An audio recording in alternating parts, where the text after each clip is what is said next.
ఈ కార్యక్రమం నడిపించవచ్చా? ఈరోజు చెప్తావా? ఏ రోజుల కోసం? ఈ రోజు ఎంగేజ్ చేస్తావు కదా, అక్కడ ఏ రోజు ఉంటా?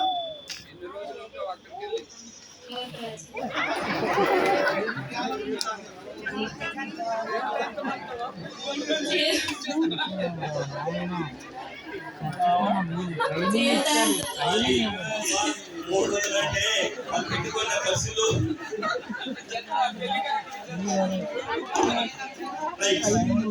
ఒక మాట ఏమంటారు చెప్పాలి అమ్మా, మరి జీవితాన్ని ఈరోజు వెళ్ళిన తర్వాత రేపటి వివాహం చేసుకొని జీవితాంతో వరకు నువ్వు ఎవరితో ఉండాలి?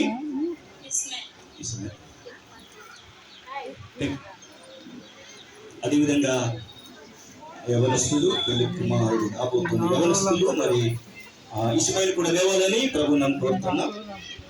బాబు మరి దినము మరి వంటిలో నుండి ఈ కొలిగ మరి గ్రామంలో ఎంతమంది దేవుని సేవకులతో బంధుమిత్రులతో మరి ఏ సందర్భాన్ని బట్టి నాకు తీసుకుని వచ్చారు, మీ యొక్క సాక్ష్యాన్ని తెలియజేయాలని ప్రభు నన్ను కోరుతున్నాను. అందరికీ ప్రభు అయిన యేసుక్రీస్తు నామమున వందనాలు. ఈ దినమున నేను ప్రదానం చేసి అమ్మాయిని తీసుకువెళ్ళడానికి వచ్చాము మా చుట్టాల బంధువులతో. ప్రణీత నేను చేసుకునే అమ్మాయి కోసం వచ్చాము, అందుకే మా బంధుమిత్రులతో అందరూ కలిసి వచ్చాము ఈరోజు ఈ దినమున. ఇక్కడ అపారవు లలిత వారు కనిష్ట పుత్రిక మరి ప్రణీత ఇది నీవు ఎంగేజ్మెంట్ చేసుకోవడానికి ఈ సంఘం ఎదుట, దేవుని ఎదుట, సేవకుడి ఎదుట ఈ అమ్మాయికి నీవు దీన్ని ప్రదానం చేసుకోవడానికి మనస్ఫూర్తిగా అంగీకరిస్తున్నావా? అంగీకరిస్తున్నాను. ఇష్టమే కదండి? ఇటువంటి అటకమే లేదు, ఏం లేదు, ఎవరికి బలవంతం చేయలేదు. లేదు సార్. మరి అమ్మాయి తీసుకెళ్తాం ఈ రోజేనా? చాలా మంచిది. మరి ఈ కార్యక్రమం నుంచి ఎటువంటి ఆటంకాలు లేదు, అభ్యంతర ఆటంకాలు లేదు. ఓకే. అదేవిధంగా అమ్మాయి తరఫున దేవుని సేవకులు కానీ కమిటీ సభ్యులు కానీ ఈ దినం జరుగుతున్న ప్రధాన కార్యక్రమం మీకు తెలుసా? తెలుసండి.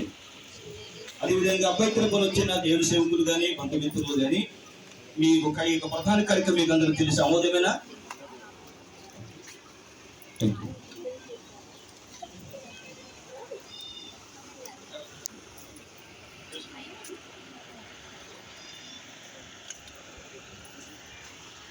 Thank you. Okay, thank you. ఈ సమయంలో చక్కటి ఇరువురి యొక్క పరిచయ వాతావరణాన్ని